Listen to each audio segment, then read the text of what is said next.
আগের ভিডিওগুলোতে আমরা জেনেছিলাম যে পার্টস অফ স্পিচ কাকে বলে, পার্টস অফ স্পিচ কোনগুলো হয়, আর্টিকেল পার্টস অফ স্পিচ হয় কি না। যদি ওই ভিডিওগুলো না দেখে থাকো তাহলে ডেসক্রিপশনে লিংক দেওয়া থাকবে, সেখান থেকে দেখে নিতে পারো। আজকের ভিডিওতে আমরা কয়েকটা কালেকটিভ নাউন্সের ব্যাপারে জানব। আমরা সবাই জানি যে নাউনের 5টা ভাগ থাকে: proper noun, common noun, abstract noun, material noun আর কালেকটিভ নাউন। তো আজকে সেই কালেকটিভ নাউন্স এর ব্যাপারে জানব। রিকোয়েস্ট করছি ভিডিওটা শেষ অবধি দেখবে, তাহলে এর ব্যাপারে অনেক কিছু জানতে পারবে। দেখো, প্রথমে জানি কালেকটিভ নাউন্স এর মানে কি হয়। কালেকটিভ এর মানে হয় একত্রিত, আর নাউন্স এর মানে হয় নাম। তাহলে যেগুলো সমূহ বা একত্রিত থাকে সেগুলোর নামকে কালেকটিভ নাউন্স বলে। যেমন মানুষজন একত্রিত হলে তাকে ভিড় বলে। এই ভিড় হচ্ছে একটা কালেকটিভ নাউন। আশা করি কালেকটিভ নাউন এর মানে আর ডেফিনিশনটা বুঝতে পেরেছ।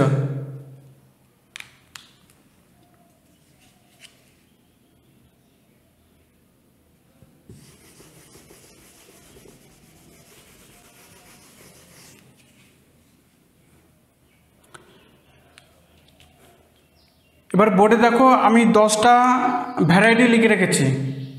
এগুলোর সমূহকে কি নামে ডাকা হয় সেগুলো জানব। প্রথমটা হচ্ছে মেম্বার্স, মানে সদস্য।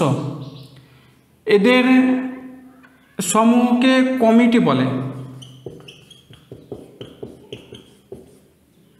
কমিটি মানে সমিতি। এর স্পেলিংটা খেয়াল রাখবে, MMTTE হয়। নেক্সট হচ্ছে শিপস, মানে ভেড়া। ভেড়ার পালকে কি বলে? ফ্লক বলে। ফ্লক মানে ভেড়ার পাল। নেক্সট হচ্ছে ক্যাটেলস, গৃহপালিত পশু, যেমন গরু। এগুলোর দলকে কি বলে?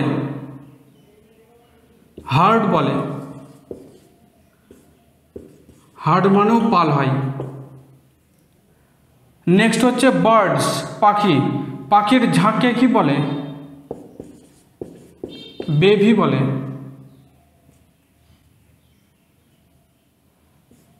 এর মানে ঝাঁক। নেক্সট হচ্ছে ইনসেক্টস, মানে কীট পতঙ্গ। এগুলোর ঝাঁককে কি বলে? সোয়ার্ম বলে। সোয়ার্ম মানে ঝাঁক। নেক্সট হচ্ছে স্টার্স, মানে তারা। এগুলোর সমূহকে কি বলে? গ্যালাক্সি বলে। গ্যালাক্সি মানে ছায়াপথ।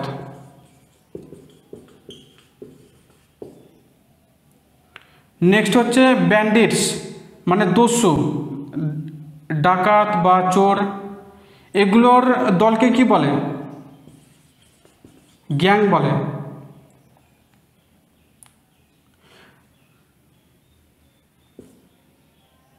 গ্যাং মানে ডাকাতের দল। নেক্সট হচ্ছে শিপস, জাহাজ। জাহাজকে এক লাইনে দাঁড় করে দিলে সেই লাইনকে কি বলে? ফ্লিট বলে। ফ্লিট মানে জাহাজের লাইন। নেক্সট হচ্ছে জাজেস, বিচারপতি। এগুলোর বেঞ্চকে কি বলে? জুরি বলে।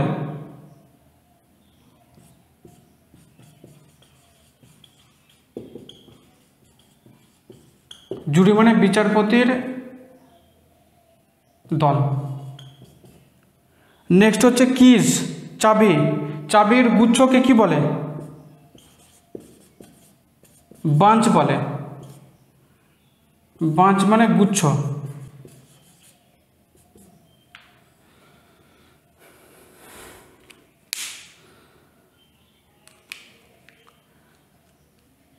তাহলে যেমন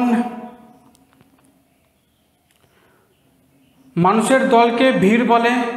যদি কেউ জিজ্ঞেস করে যে পাখির দলকে বা পাখির ঝাঁককে কি বলে, তখন আমরা বলতে পারি যে পাখির ঝাঁককে বেভি বলে। বা ভেড়ার পালকে কি বলে, ফ্লক বলে। এরকম কেউ যদি জিজ্ঞেস করে তাহলে ইংরেজিতে সেগুলোর দলের নাম বলতে পারবো।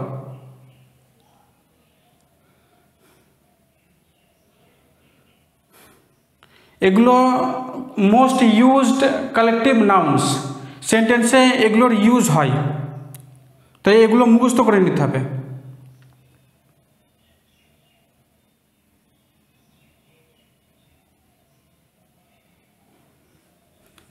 এবার আমি বলে দিচ্ছি যে সেন্টেন্সে এগুলোর ইউজ কি করে হয়।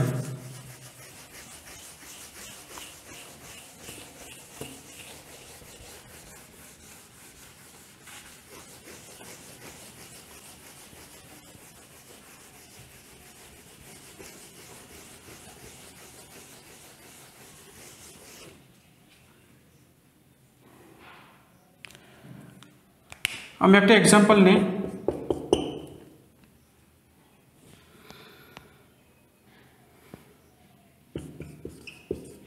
The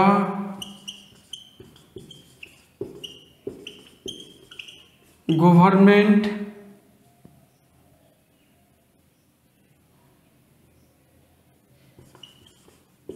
has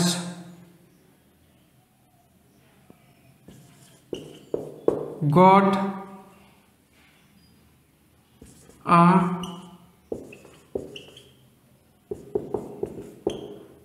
committee of members who will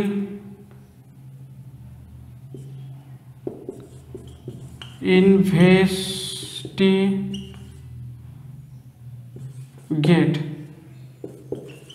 the terrible incident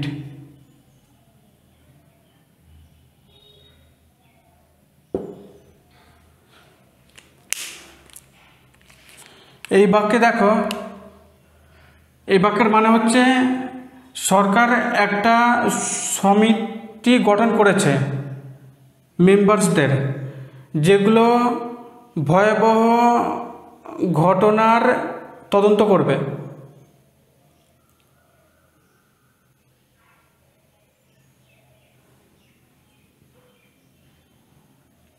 এখানে দেখো, আমরা যদি আরেকটা সেন্টেন্স নিয়ে নিই,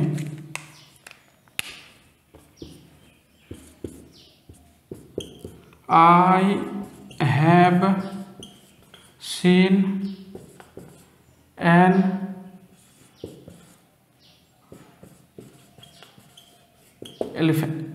elephant. আমি একটা হাতি দেখেছি।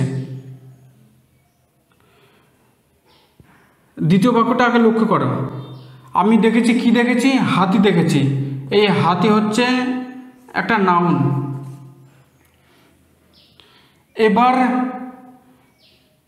এই শুধু হাতি বলার বদলে যদি হাতির দলকে বোঝাতে হয় তাহলে কি করে লিখব? তার কালেকটিভ নাউনটা মিলিয়ে লিখতে হবে। যেমন প্রথম বাক্যের মানে হচ্ছে সরকার একটা কমিটি গঠন করেছে যেটা ভয়াবহ ঘটনার ইনভেস্টিগেট করবে।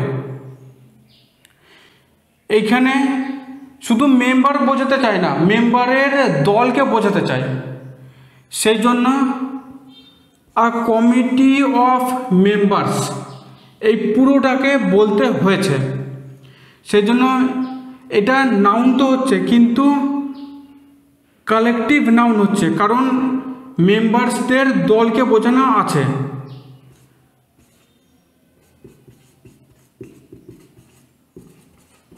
তাহলে এটা কালেকটিভ নাউন হচ্ছে। তাহলে বাক্যে যদি পুরো দলকে বোঝাতে হয় তাহলে এই যে আগের স্লাইডে মানে আগে যেগুলো লিখালাম 10টা সেগুলো মিলিয়ে লিখতে হবে। অবশ্য আমি প্র্যাকটিস পরে করাবো। আশা করি কালেকটিভ নাউন্সের ব্যবহার সেন্টেন্সে কীভাবে করতে হয় সেটা বুঝতে পেরেছ।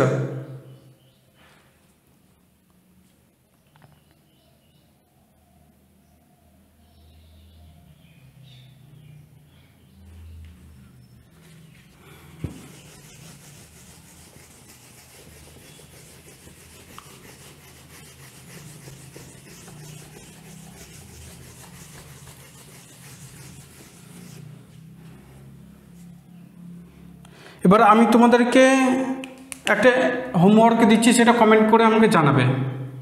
আমি দেখব কতজন ঠিক উত্তর দিচ্ছে।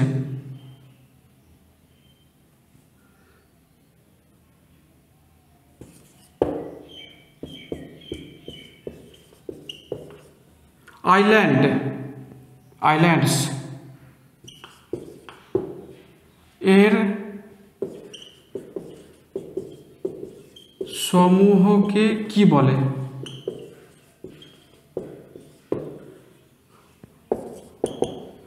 তোমরা ওই আনসারটা লিখবে কমেন্ট বক্সে। এর উত্তর আমি নেক্সট ভিডিওতে বলে দেব, যদি সবাই কমেন্ট করো তাহলে, নাহলে বলবো না।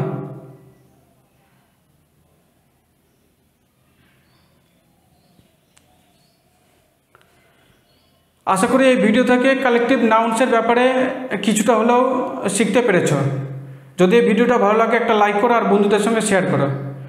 এই চ্যানেলে নতুন থাকলে চ্যানেলটা সাবস্ক্রাইব করে নিও, কারণ ইংরেজি গ্রামার ডিটেলসে শেখার জন্য আমি এই ভিডিওগুলো পরিশ্রমের সঙ্গে বানাই, যাতে তোমরা ইংরেজি গ্রামার বাড়িতে বসেই নিজের মোবাইল থেকে শিখতে পারো। আমাদেরকে কষ্ট অনুভব করলে হবে না, তার থেকে কি লাভ হচ্ছে সেই লাভটা দেখতে হবে। তাই রিকোয়েস্ট করছি, পরিশ্রম করবে।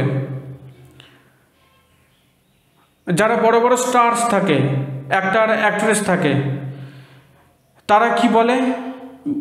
তারা বলে যে কোনো কিছু প্রাপ্ত করতে হলে, কোনো কিছু পেতে হলে 99% ডেডিকেশন চাই। মানে আমি যদি কোনো কাজ বা কোনো জিনিস পেতে চাই তাহলে সারাদিন তাতেই ফোকাস থাকবে, সেটাই করব। এরকমভাবে ইংরেজি শিখতে হবে যদি মন থেকে ইংরেজি শিখতে চাও। তাহলে তাই রিকোয়েস্ট করছে বাড়িতে প্র্যাকটিস করবে, আর যখনই এক্সারসাইজ পাবে তখনই সেটাকে সলভ করবে। মোবাইলে যদি কুইজ পাই সেটাকেও সলভ করার চেষ্টা করতে হবে। যেমন আমি কমিউনিটিতে অনেক কুইজ দিই, সেগুলোকেও সলভ করবে। তাহলে আমি জানতে পারবো যে কতজন ঠিক উত্তর দিচ্ছে, সেই বেসে আমি ভিডিও বানাই। আর যারা ভুল করছে, কেন ভুল করছে সেই কারণটাও বলি।